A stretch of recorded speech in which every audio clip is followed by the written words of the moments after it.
Neymar Junior Santos. চোখের জল কখনো কখনো ট্রফির থেকেও বেশি মূল্যবান হয়ে ওঠে। দীর্ঘ চোট, সমালোচনা আর অনিশ্চয়তার অন্ধকার পেরিয়ে অবশেষে বিশ্বকাপ দলে ফিরলেন নেইমার। নিজের নাম ঘোষণার মুহূর্তে তাই নিজের আবেগকে ধরে রাখতে পারেননি ব্রাজিলের এই সুপারস্টার।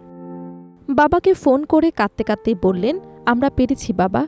2026 বিশ্বকাপ যেন নেইমারের শেষ স্বপ্নযুগের মঞ্চ, আর সেই স্বপ্নে এবার আবারও ভরসা রাখছে পুরো ব্রাজিল। 2023 সালে মন্টেভিডিওতে ব্রাজিলের হয়ে সর্বশেষ ম্যাচ খেলেছিলেন সেলেসাওদের এই পোস্টার বয়। এরপর গুরুতর চোটের কারণে দীর্ঘ সময় মাঠের বাইরে থাকতে হয় তাকে। একের পর এক অস্ত্রোপচার, পুনর্বাসন প্রক্রিয়া এবং ফিটনেস নিয়ে অনিশ্চয়তা তাকে অনেকটাই পিছিয়ে দেয়। ফলে 2026 বিশ্বকাপের দলে তার জায়গা হবে কিনা তা নিয়ে তৈরি হয়েছিল বড় প্রশ্ন। বিশ্বকাপ স্কোয়াড ঘোষণার দিন সেই দুশ্চিন্তা আরও বেড়ে গিয়েছিল। নেইমারের ঘনিষ্ঠ বন্ধুরা তাকে চমকে দিতে বাড়িতে হাজির হন। সবাই মিলে টেলিভিশনের সামনে বসে ব্রাজিল দলের ঘোষণা দেখেছিলেন।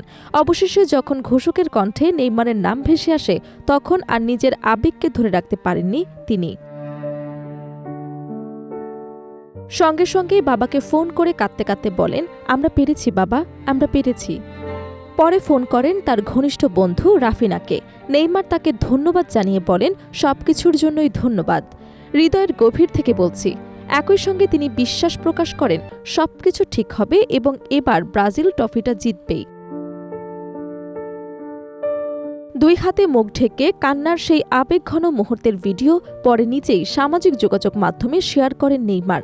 ভিডিওটি মুহূর্তেই কোটি কোটি মানুষের কাছে পৌঁছে যায়। পোস্টের ক্যাপশনে তিনি লেখেন, এটা আমার জীবনের সবচেয়ে আনন্দের এবং উত্তেজনাপূর্ণ মুহূর্তগুলোর একটি। ধন্যবাদ ব্রাজিল। 34 বছর বয়সী নেইমারের জন্য 2026 বিশ্বকাপই হতে পারে ক্যারিয়ারের শেষ বিশ্বকাপ। তাই এবারের আসরকে ঘিরে তার আবেগও অন্য যে কোনো বিশ্বকাপের চেয়ে অনেক বেশি। ব্রাজিলের বহু প্রতীক্ষিত ষষ্ঠ বিশ্বকাপ জয়ের স্বপ্ন, অর্থাৎ হেক্সা মিশনের অন্যতম বড় ভরসা হিসেবে আবারও দেখা হচ্ছে তাকে।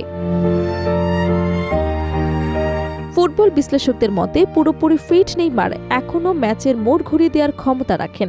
তার অভিজ্ঞতা, সৃজনশীলতা এবং বড় মঞ্চে পারফর্ম করার মানসিকতা ব্রাজিলের জন্য বড় শক্তি হতে পারে।